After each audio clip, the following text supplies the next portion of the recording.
This is Ryan Elliott for Boxing Social in association with Betfred. Like we're joined by Felix Cash down here at the Sims Gym. Felix, I haven't seen you for a while. How are you? Yeah, not too bad. You good? Good, thank you for asking. Now, we've been sort of waiting for news on what's next for you. You were kind of linked to the Andrade fight. Quigley got that instead. We're now hearing European title. Anything you can tell us? Yeah, we're fighting on the 22nd of January. So just waiting to find that opponent now. Hopefully we can get the European, just talk to the European title.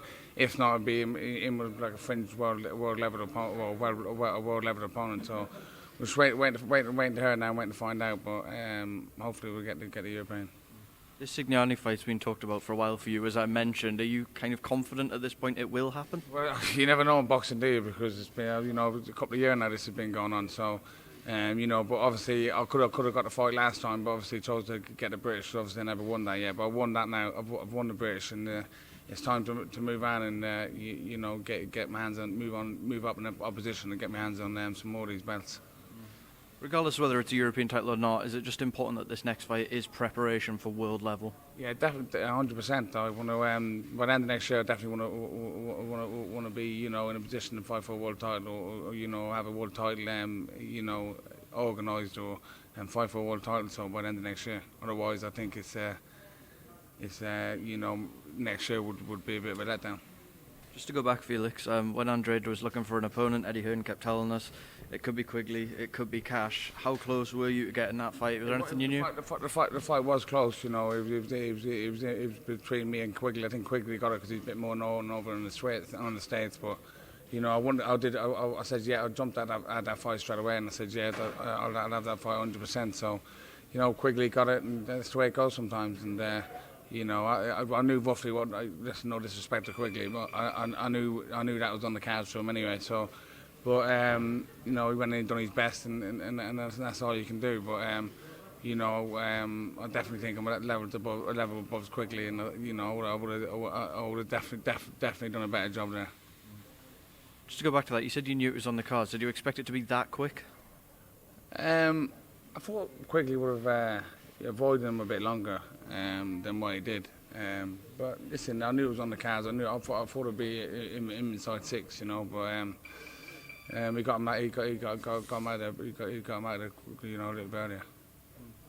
Andrej's been ordered to face Alim Kanala now as his WBO mandatory. What do you make of that as a fight? Do you think we could see a new champion? Listen, he's good. I boxed him in the amateurs. He's a good fighter. He's world champion, one of the amateur world champion. He's a very good fighter, and I think it would be a good fight, to be honest. There's also a bit of uncertainty at the minute with Golovkin-Murata. We don't know how COVID rules are going to change in Japan. There's maybe a bit of talk that fight might not go ahead in December 29th.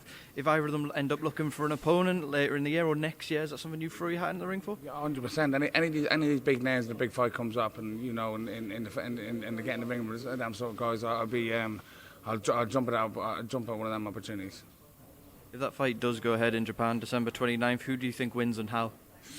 I think it'd be a stoppage. I think you're talking about Triple G, isn't you? Yeah.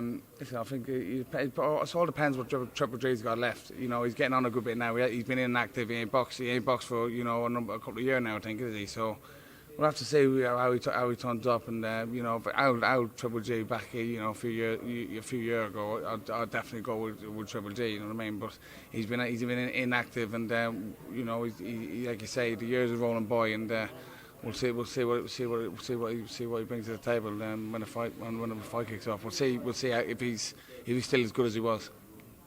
Felix has been down here today for Conor Benn's media day. He's back in action next weekend in Liverpool against Chris Algieri. Chris Algieri been around a long time. He says he's going to test Conor Benn in this fight. What do you expect to see from Conor?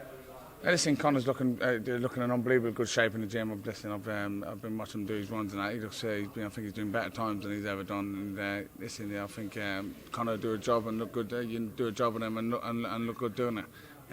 He's not a bad fight, Chris Algieri. He's been in with some very good fighters, and but Conor's a very good fighter too. So I reckon Conor's going to beat him in style. Right, Felix, thank you for speaking to Boxing Social.